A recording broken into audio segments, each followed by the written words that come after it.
이게 제일 궁금한데 입사 후에 생각했던 거하고 좀 다른 점? 아, 일단 직무의 장점은 없는 것 같고 연봉 협상을 하는 구조가 아니라서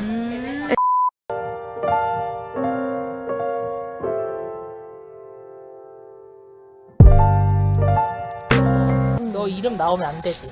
너 예명으로 플립이 어때? 플립이. 김씨라고 하면 안 돼요? 김양 김양 괜찮아? 김양 괜찮다. 외국계 기업에 다니는 지인이 있어가지고 자연스럽게 이야기를 하면서 좀 꿀팁 한번 풀어보려고 해요. 자기소개 간단하게 해주세요. 안녕하세요. 저는 미국에 본사를 두고 있는 외국계 물류회사에서 지금 1년 9개월 차 정도 된 김양이라고 합니다. 반갑습니다. 어쩌다가 이제 외국계를 준비해서 지원을 했는지.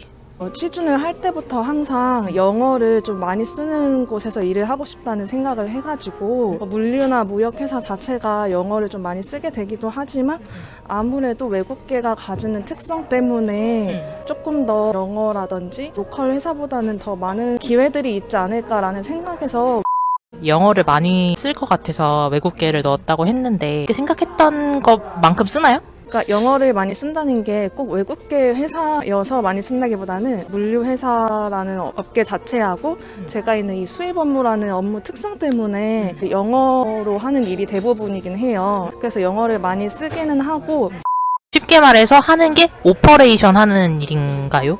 단순히 얘기하면은 오퍼레이션이라고 생각하시면은 이해가 빠를 수도 있을 것 같아요. 아니면은 뭐 CS 업무를 한다 이렇게도 이야기를 하는데 흔히들 포워딩이라고도 이야기를 하는데 단순히 포워딩 말고도 종합 물류회사라고 좀 표현을 하고 싶어요. 저희 회사 같은 경우는 뭐 수출도 있고 수입도 있고 통관도 있고 여러 가지 부서들이 있지만 저는 수입 부서에 있어서 이제 제 기준으로 말씀을 드리면 해외 수출자가 있는 현지 공장에서 물건이 나오는 시점부터 해서 그게 뭐 수출이 되고 저는 또 항공 수입 부서이기 때문에 항공기를 통해서 물건이 들어오고 수입이 되고 또 실제로 구매자한테 들어가기까지 그 전 과정의 물류 과정을 저희가 핸들링을 한다고 생각하시면 될 것 같아요. 근데 그 와중에 이제 오퍼레이션 업무라고 하면은 어떤 절차 같은 거나 뭐 서류 작업이라든지 이런 것들이 꼼꼼하게 체크될 수 있게 확인을 하고 현지 수출 담당자하고 계속해서 커뮤니케이션을 하는 과정에서 이제 전부 다 영어로 이루어져야 되기 때문에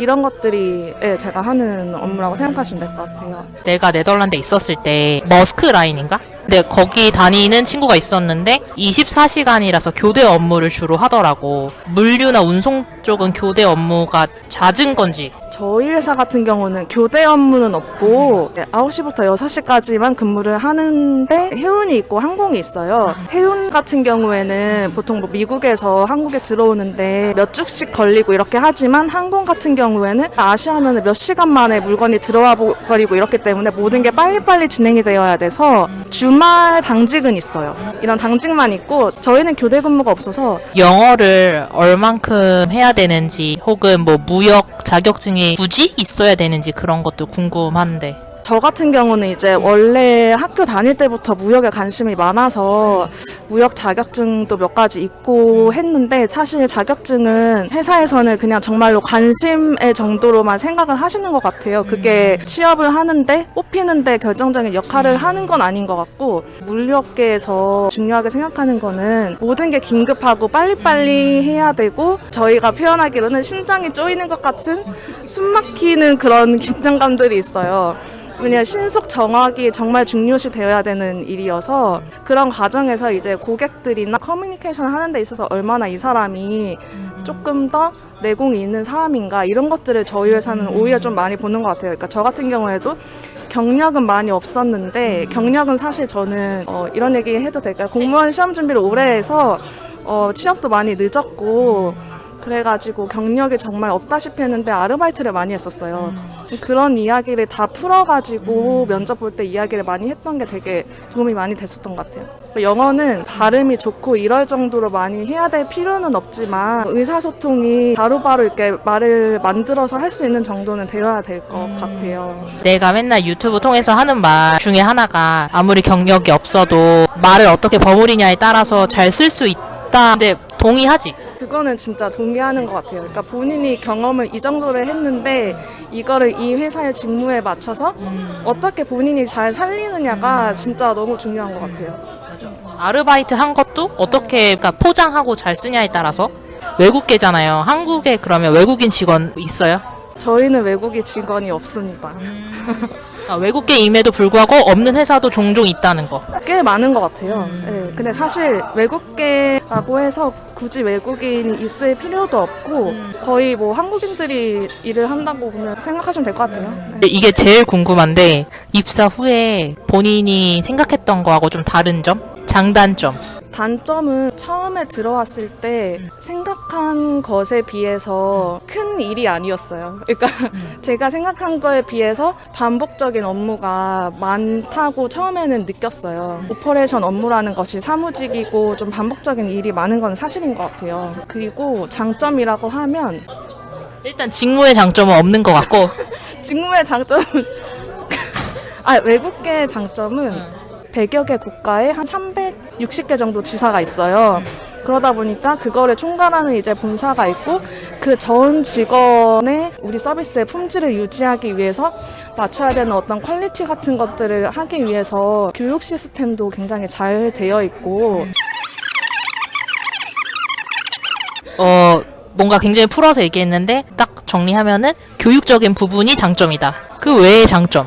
나이대가 다들 어린 사람들이 많아서 꼰대라고 하는 사람들이 생각보다는 그렇게 많은 분위기는 아니까 사실 자유로운 편인 것 같아요. 뭐 예를 들어서 주위에도 일을 다 했는데 눈치를 봐서 퇴근을 못한다 이런 사람들이 있는데 저희는 전혀 그런 거는 없어요. 아까 살짝 눈치 휴가 내려고 휴가 눈치라기보다는 이것도 물류의 특성인 것 같은데 제가 하루만 자리를 비워도 제 업무를 팀원들이 다 나눠서 백업을 해줘야 되기 때문에 연말이라서 가장 바쁜 시즌에 휴가는 저희가 다 쓰는데 그러니까 몸이 아파서 갑자기 추가로 갑작스럽게 병가를 쓴다거나 이럴 때 눈치가 보이는 거는 사실인 것 같아요.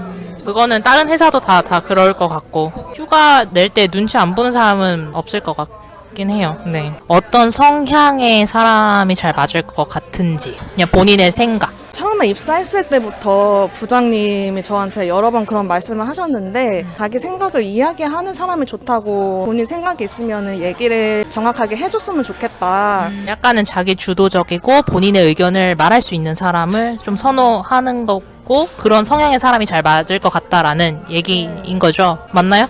네네 맞습니다.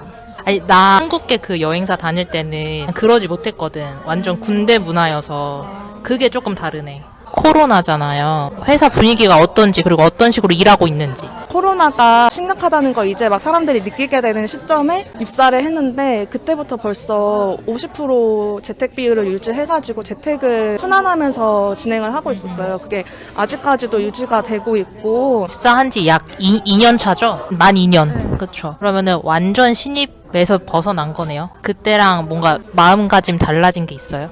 수습 기간 때는 정말 너무 좋았어요. 모든 게 일도 안 시키고 약간 설렘을 안고 이제 출근을 하고 있었죠. 새로운 동기들하고 이제 점심 먹는 것도 즐겁고 일도 없으니까 그 수습 기간이 이제 끝나고서 일을 받게 되면서 그때부터는 이제 하루하루 버티는 게 힘들었던 것 같아요. 그러니까 일이 엄청 많기보다는 물류업계 특성 때문에 그럼 빨리빨리 신속 정확하게 일을 해야 된다는 부담감과 그걸 이제 위에서 디테일하게 다 체크를 하거든요. 이 애가 어느 정도 일을 처리를 하고 있고 업무 효율이 늦어지는 것 같으면은 1대1 마크를 해서 그런 것들이 스트레스가 굉장히 많이 되어서 일이 많이 적응이 되니까 그때부터는 이제 사실 저한테 그렇게 막 터치를 하는 사람도 많이 없고 사수한테 물어보는 일도 거의 없어지고 혼자 하는 일들이 많이 생기다 보니까 이 일을 하는 것 외에 내가 어떻게 하면 다른 사람들보다 이런 부분에서 조금 더 할 수 있을까? 이런 생각들을 하게 되는 여유가 생긴 것 같아요. 모든 사람이 다 동일하게 느끼는 것 같은데 취업이 돼서 신입일 때는 다 막 설레고 이제 막 일을 시작하면 나 불안해 하는 거지. 그러다가 한 1년 정도 지나면 일이 익숙해지니까 좀 자기 여유도 생기지만 그거와 함께 어쩔 수 없는 직장인으로 바뀌는 거지.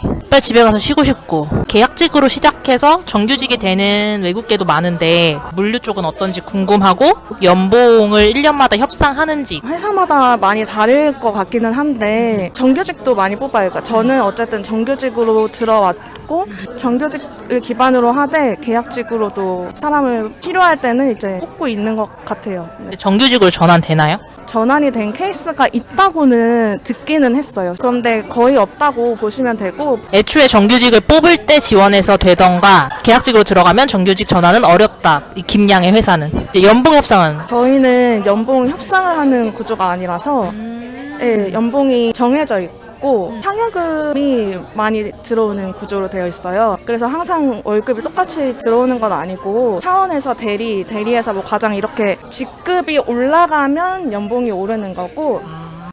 김양 인터뷰했는데 시간 내줘서 고맙고요. 한마디 해요. 인사 한마디. 그러니까 취준 생활을 저도 굉장히 오래 했던 타입인데 본인이 하고 싶은 게 있으시면은 그거를 잡아서 지금까지 했던 정말 사소한 것들이라도 챙겨가지고 하고 싶은 일하고 어떻게 연결될 수 있는지 고민을 많이 하시고 오늘 작은 도움이나마 됐으면 좋겠습니다. 네. 시청해주셔서 감사하고요. 저는 다음에 또 유용한 영상으로 돌아올게요. 안녕.